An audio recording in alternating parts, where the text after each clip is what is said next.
পর্যটক প্রিয় চট্টগ্রামবাসী, আমরা রয়েছি কর্ণফুলী ট্যানেলের সামনে। পিছনে দেখতে পাচ্ছেন কর্ণফুলী ট্যানেল।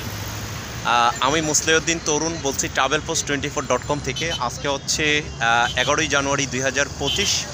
ঢাকা থেকে এসেছি চট্টগ্রামের কর্ণফুলী ট্যানেল দেখার জন্য। উন্নয়নের মহাসড়কে বাংলাদেশকে অনেক কিছুই দিয়ে গিয়েছেন সাবেক প্রধানমন্ত্রী শেখ হাসিনা।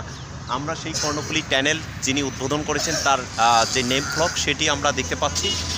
পাশেই হচ্ছে পতেঙ্গা সি বিচ, সেই সি বিচটি রয়েছে, আমরা সেটিও দেখাবো। আপনারা যারা আমাদের ফেসবুক পেজ, ইউটিউব চ্যানেলে রয়েছেন তারা লাইক, শেয়ার, কমেন্টস করবেন। আমাদের পিছনে কর্ণফুলী ট্যানেলের যে প্রবেশ পথ, এখানে দেখার জন্য হাজার হাজার মানুষ প্রতিদিন আসেন। এবং পিছনে যে ইন্টারসেকশন এবং তার পিছনে বিমানবন্দর রয়েছে, শাহ আমানত শাহ বিমানবন্দর এবং ফ্লাইওভার রয়েছে। এবং তার পিছনে যদি আপনারা দেখেন, এই সাগর পাড়ি দিয়ে হচ্ছে পতেঙ্গা যে একটি ওভারপাস এবং ব্রিজ নির্মাণ করা হয়েছে, সেটি মাধ্যমে সীতাকুণ্ড হয়ে হচ্ছে ঢাকাতে সহজে প্রবেশ করতে পারে। এবং প্রতিদিন অনেক মানুষ হচ্ছে এখানে পতেঙ্গা সি বিচে আসে। আর সেই যারা আসেন পর্যটন করতে, আসলে ভ্রমণ যারা করেন তাদের মনকে অনেক সুন্দর করতে পারেন। আর সেই মন সুন্দর করার জন্যই হচ্ছে মানুষ ঘুরতে আসেন।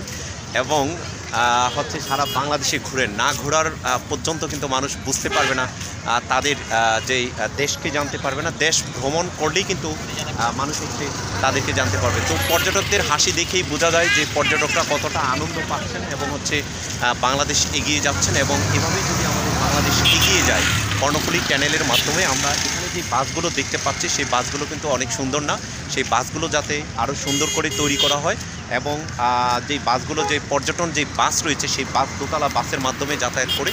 এবং এখানে যে বিদেশি যে পর্যটনের স্পটের যেসব বাস রয়েছে সেই বাসগুলো যদি রাখে, তাহলে কর্ণফুলী ট্যানেলের এই পাশ থেকে ও পাশে মানুষ খুব সহজে যাতায়াত করতে পারবে। সেই বিষয়টি যারা পর্যটন মন্ত্রণালয়ে রয়েছেন কিংবা হচ্ছে এখানে সড়ক জনপদে রয়েছেন তাদের দৃষ্টি আকর্ষণ করে বিদায় নিচ্ছি।